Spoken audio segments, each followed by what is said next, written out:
Hello guys and welcome back to my channel. If you are into camping and survival, you are in the right place. We are a YouTube channel dedicated to reviewing the best gear available and helping you be prepared for any situation and to help you get even more prepared. Additional product details can be found at the links I've provided below. So without further ado, let's get started. In your heart.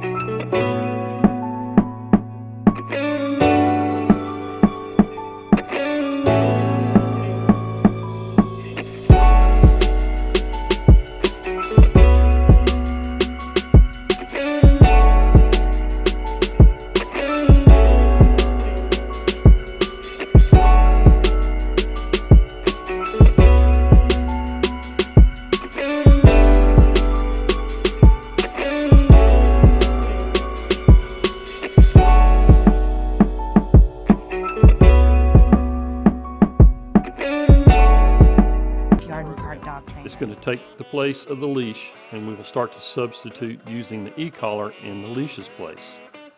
This cannot be used to teach while we're working with the dog. They need to be taught prior to applying the e-collar. Once they've learned their skills and they're comfortably doing their skills, then we can use this in place of the leash. When you first take your collars out of the box and your transmitter out of the box, you want to charge them. Put them on the charger for 2 hours. They'll go to a full charge in that length of time, be ready to use. You'll know that when they need to be recharged, the light on your receiver will be blinking red, and the light on your transmitter when you press the button will be red instead of green. If you've got a green light here and a green light here, you got plenty of battery life. If you've got a red light that's blinking and you got a red light here, that means you can train a little bit longer, but you're going to need to get this thing on a charger pretty quickly. Okay, to turn the unit on, we're going to turn the receiver on. It has a on-off button on top of the receiver. You're going to press that button and the green light will start to blink saying that it is on. The transmitter does not have an on-off button. It is on demand. When you press a button, any of the 3 buttons that are on it, it's on, but when you release the button, it's off. So therefore, you don't have to turn this on and off. As soon as you turn this on, you want to send it a signal from the transmitter just to make sure that they're synced up. I'm pressing the continuous button right now and you see a continuous red light here. That means that they are paired and they're ready to go. As you start to introduce your dog to the e-collar, one of the first things you want to do is put it on the dog. And tension and tightness here is very important. There's multiple ways to do this. My rule of thumb is I pull it to a specific hole on the collar strap where it's very tight, and I back out 1 hole. That allows you to get a finger underneath it, that you can get a finger under the collar, then you know it's not too tight, it's not strangling him. Once that is done, then it's time to do something fun. So immediately after you put your e-collar on your dog, it's time now to throw a tennis ball or throw a bumper and make him start to believe that when this goes on, we get to do something fun. So he looks forward to you putting an e-collar on. It is his uniform to get to go play in the game.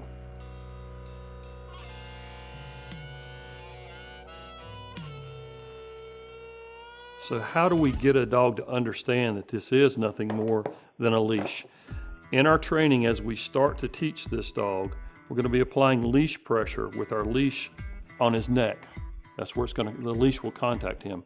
As we use the e-collar, it's going to be contacting the dog at the exact same spot, same location.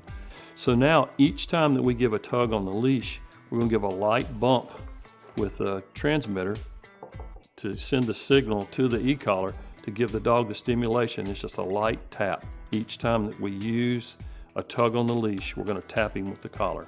And before too long, in his mind, these two are the leash and the e-collar are the exact same thing. There is no difference between them. Now with that, you need to be careful.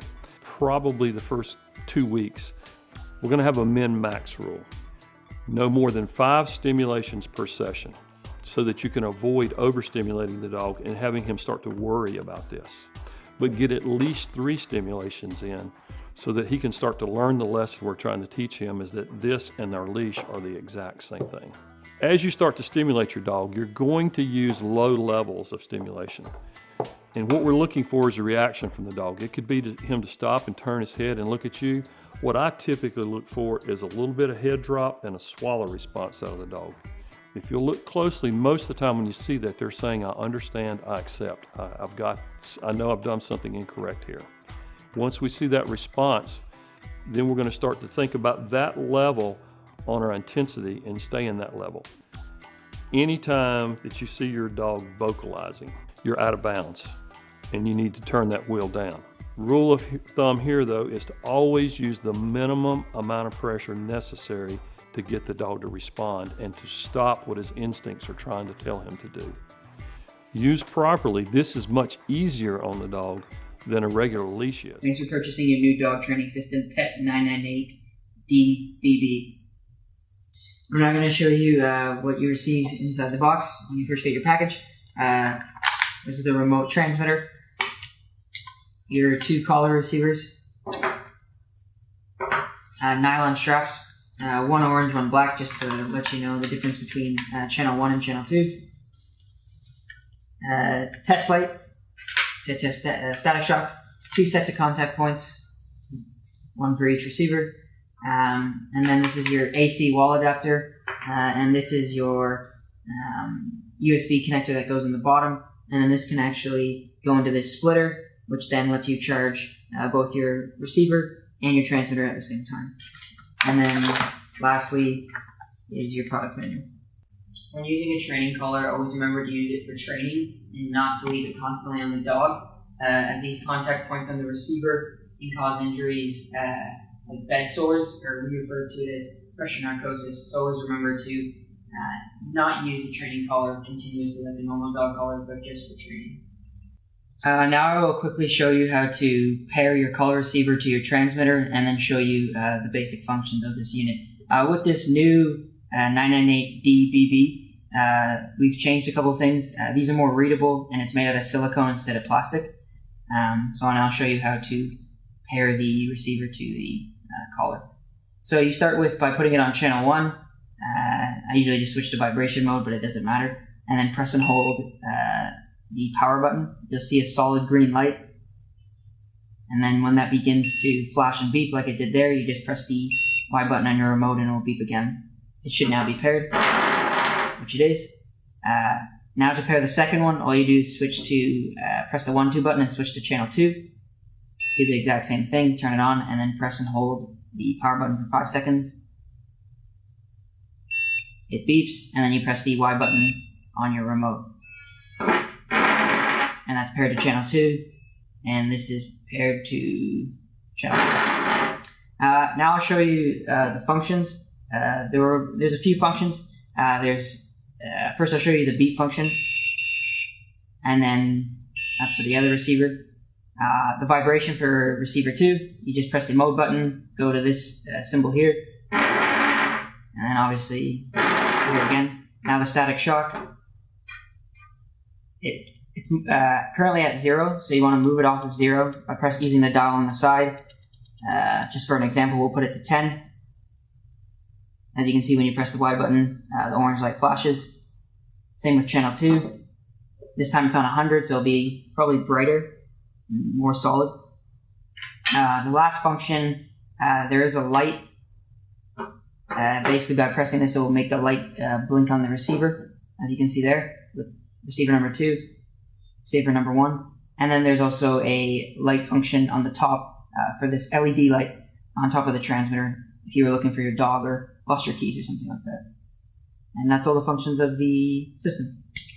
Okay, I'm now going to show you the waterproof capabilities of our receivers by placing the receiver in the water and then using it. We'll put it to the vibration mode. As you can see, it's vibrating before. Put it in the water.